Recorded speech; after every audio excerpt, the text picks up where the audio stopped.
A Place Called Home by Laurie Wick. Chapter 41. "Come in," Christine called to the knock on her bedroom door, assuming it was Grandma M this early on a Sunday morning.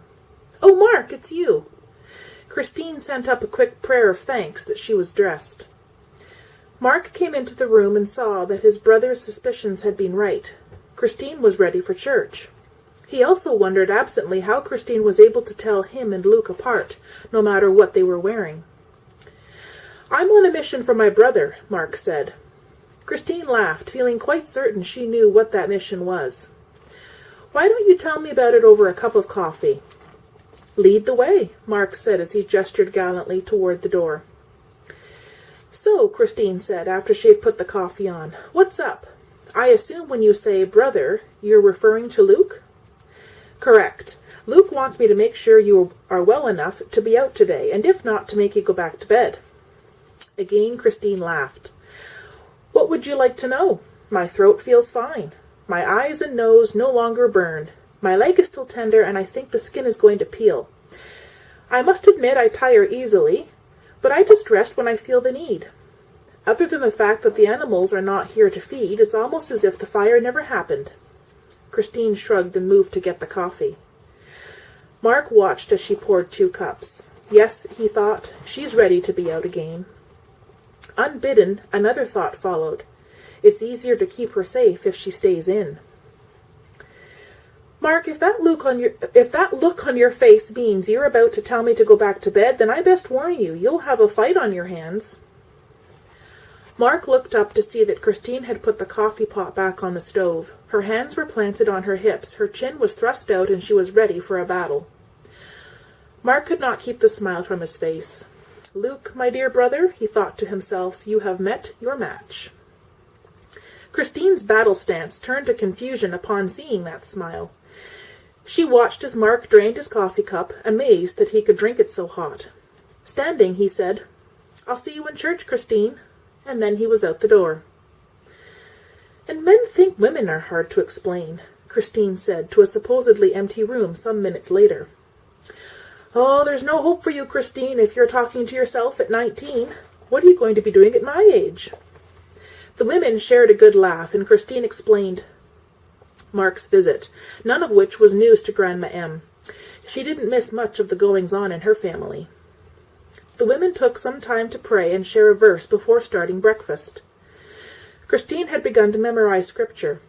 Reading Psalm 121 for the first time the night before, she had determined to put all 8 verses to memory. Luke and Silas came in to find Grandma M setting the table for breakfast, and Christine stirred the cooked cereal with one hand and holding a Bible in the other, completely engrossed. Luke asked his grandmother what Christine was doing, and he was not surprised at the answer, for he was learning that Christine did most things with a fierce sense of purpose. Silas had stepped to the stove to pour a cup of coffee. "Memorizing is hard work." "I think so, and it gets harder as you get older," Silas replied. "I can't believe how fast the kids can learn those verses. Of course, Julia is an exception. She can memorize today as well as she could when we were kids.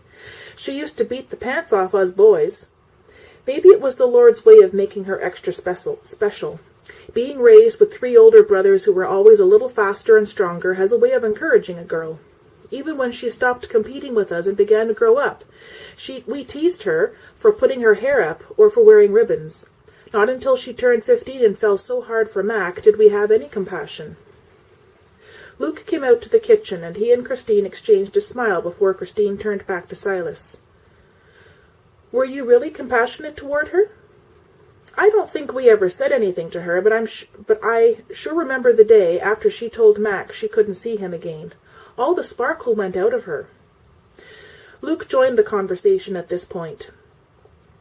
"She did her work and never complained, but when we teased her, there was no reaction. It went on like that for nearly a month before our father blew his stack." "That was a bad night," Silas went on. "It was at the supper table. He really raked her over the coals, told her to stop moping around and get back into the family, or he'd find so much work for her to do that she'd have no time to pout. Julia was already doing the work of a grown woman, and had been since her mother died. Grandma M had come in and talked as she cracked eggs into a pan. We all make mistakes, and I'm afraid that was one of Joseph Jr.'s worst. Breakfast preparation was finished in silence, and the four sat around the table. Prayer was said, and they began to eat before Luke continued the story. Julia came around after that. She would laugh and talk with us when we were around. But she also lost weight and spent more time alone than she ever had in her life. It was as if she decided on her own to take Dad's word and to work to forget Mac. Silas shook his head and took off where Luke had finished. She never stopped working. Dad began to see that he'd been too harsh with her.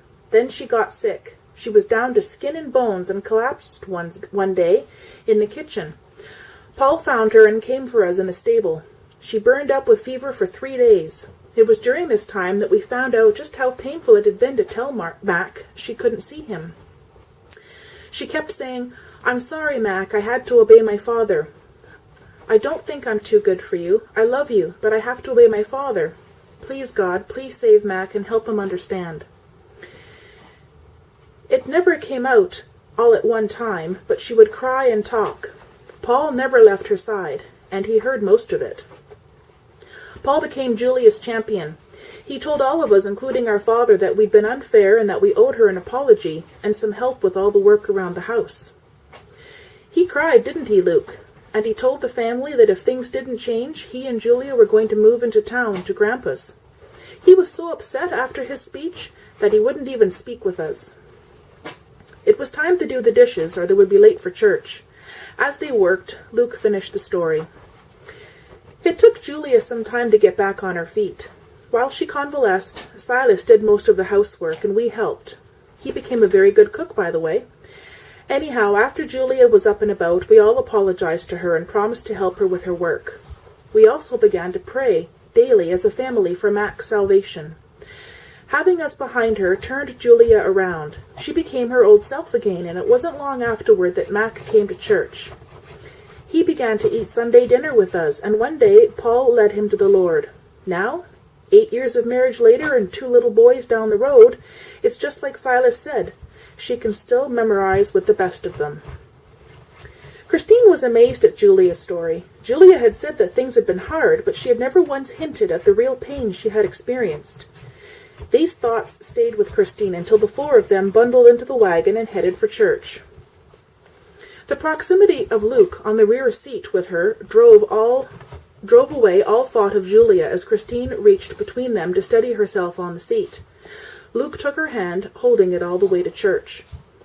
He released her hand only after the wagon had stopped in the churchyard. They had arrived in time for the service, and in the few minutes before it started, Luke asked Christine about her memorizing. "Gram tells me you're working on Psalm 121. How's it going?" "Well, I just started last night. I read it, then closed my Bible, and I can't remember a thing." Luke laughed softly, and Christine studied his face. He looked so tan against the crisp whiteness of his dress shirt. His hair was a little mussed from the wagon ride, and a few stray locks fell across his forehead. His teeth and smile were beautiful. And those eyes! Sapphire. Christine looked away. How would she ever concentrate on the sermon? Mrs. Nolan had started the piano prelude, and Luke quickly leaned over to Christine. "I worked in Psalm 121 when I was a kid. I could use a refresher course. Why don't we work on it together?" Christine's look was uncertain, and Luke misinterpreted it. "If you'd rather not." "Well, no, it's not that." Christine was not allowed to explain because Pastor Nolan had stepped to the front. The sermon was on fear, specifically the giving over of fear to God. Christine and Grandma M had talked on this subject several times, and Pastor Nolan confirmed much of what she had said. When we start to feel that some fear will overwhelm us, we should immediately pray and keep praying until we've given that fear to God and can rest in Him, Grandma M had said. Luke seemed restless, Christine thought, but then maybe she had imagined it. Pastor Nolan ended his sermon by suggesting some good verses to refer to when fears assailed. Joshua 1:9. "Have not I commanded thee? Be strong and of good courage. Be not afraid, neither be thou dismayed, for the Lord thy God is with thee, wherever thou goest." Psalm 27:1. The Lord is my light and my salvation. Whom shall I fear? The Lord is the strength of my life. Of whom shall I be afraid? Hebrews 13:6. We boldly say, The Lord is my helper, and I will not fear what man shall do unto me. Isaiah 41:10. Fear thou not, for I am with thee. Be not dismayed, for I am thy God. I will strengthen thee, yea, I will help thee. Yea, I will uphold thee with the right hand of my righteousness. The service closed with the congregation standing and reading the 23rd Psalm. Christine noticed that Luke recited it from memory. Christine was discouraged as she left church. There was so much to learn. With this on her mind, Christine failed to notice Luke's rather quiet demeanor on the way home.